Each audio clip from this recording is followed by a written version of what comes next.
एकेकाळचा महाराष्ट्रात नंबर 1 असलेला म्हसवडचा शेळ्या मेंढ्याचा बाजार आज मागे का पडला?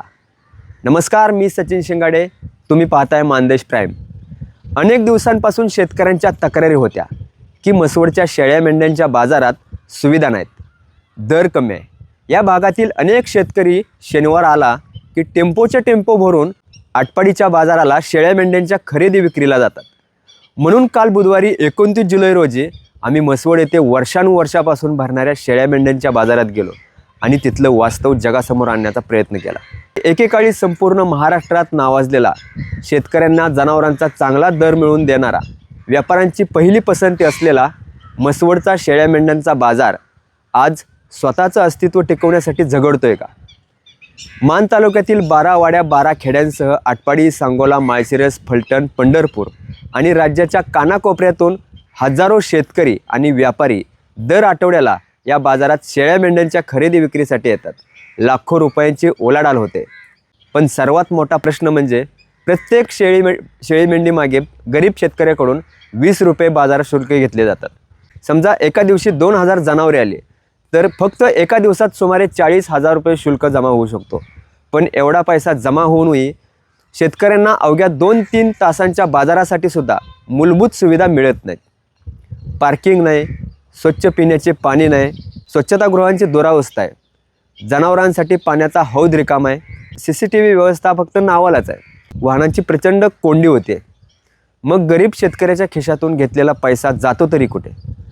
विशेष म्हणजे या शेतकऱ्यांच्या मते एकेकाळी म्हसवडचा बाजार महाराष्ट्रात नंबर 1 होता. त्यावेळी सुविधा कमी असल्या तरी जनावरांना चांगला दर मिळत होता. त्यामुळे शेतकरी समाधानाने व्यवहार करत होता. आज मात्र परिस्थिती पूर्णपणे बदललेली आहे.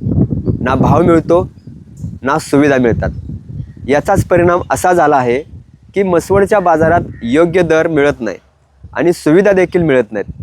म्हणून दर शनिवारी म्हसवड परिसरातील अनेक शेतकरी आणि मेंढपाळ आपली शेळ्या मेंढ्या घेऊन टेम्पो भरून थेट आटपाडीच्या बाजाराला घेऊन जात आहेत.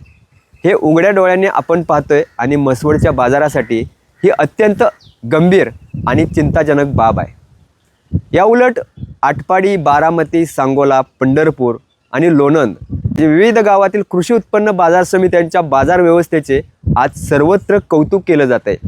तेथील स्वच्छता, नियोजन, पार्किंग, शेतकरी व्यापाऱ्यासाठी उपलब्ध सुविधा आणि व्यवस्थापनाची चर्चा राज्यभर होते. मग एकेकाळी महाराष्ट्रात गाजणारा म्हसवडचा बाजार आज मागे का पडला? शेतकऱ्यांचं म्हणणं आहे की इतर बाजारांच्या तुलनेत म्हसवडमध्ये जनावरांना कमी भाव मिळतो.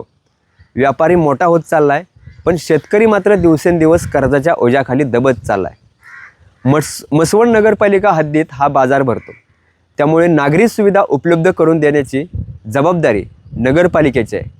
बाजाराचे व्यवस्थापन आणि सुविधा उपलब्ध करून देण्याची जबाबदारी कृषी उत्पन्न बाजार समितीची आहे. पण सध्या प्रश्न असा आहे की कृषी उत्पन्न बाजार समितीच्या विकासाकडे नेमकं कोणाचं लक्ष आहे? या सर्व प्रश्नांबाबत आम्ही कृषी उत्पन्न बाजार समितीचे संबंधित अधिकारी अमोल कट्टे यांच्याशी संपर्क साधला.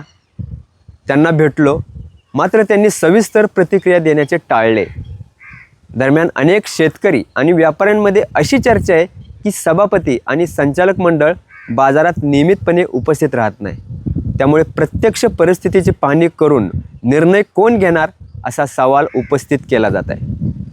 आज मान तालुक्याचे आमदार तथा राज्याचे ग्रामविकास मंत्री जयकुमार गोरे यांच्या मतदारसंघात हा बाजार आहे. ग्रामीण भागातील विकासासाठी त्यांच्याकडून मोठ्या अपेक्षा आहेत. त्यामुळे त्यांनी स्वतःच्या बाजाराची पाहणी करून शेतकऱ्यांना न्याय द्यावा अशी मागणी आता जोर धरत आहे. मानदेश प्राईमचे थेट सवाल आहेत. गरीब शेतकऱ्याकडून घेतल्या जाणाऱ्या प्रत्येक 20 रुपयाचा हिशोब नेमका काय? बाजार शुल्कातून दरवर्षी किती महसूल जमा होतो? त्या पैशातून शेतकऱ्यांसाठी कोणत्या सुविधा उभारल्या? पार्किंग, पिण्याचे पाणी, स्वच्छतागृह, CCTV आणि जनावरांसाठी पाण्याची व्यवस्था कधी होणार? आटपाडी, बारामती, सांगोला, पंढरपूर, लोणंद हे बाजार पुढे जात असताना म्हसवडचाच बाजार मागे का पडला? या बाजारातून शेतकरी दुसऱ्या बाजारात का जात आहेत? कृषी उत्पन्न बाजार समितीच्या विकासासाठी नेमके जबाबदार कोण आणि यांना प्रश्न विचारणार कोण? तुमचं मत काय आहे कमेंटमध्ये नोंदवा आणि मानदेश प्राईमच्या यूट्यूब, फेसबुक आणि इंस्टाग्रामला नक्की फॉलो करा. धन्यवाद. आवाज माणदेशाचा, माणदेशातील प्रत्येकाचा. माणदेश प्राईम सबस्क्राईब करा आणि अपडेट रहा. नवीन व्हिडिओच्या नोटिफिकेशनसाठी बेल आयकॉनचं बटन दाबा. धन्यवाद.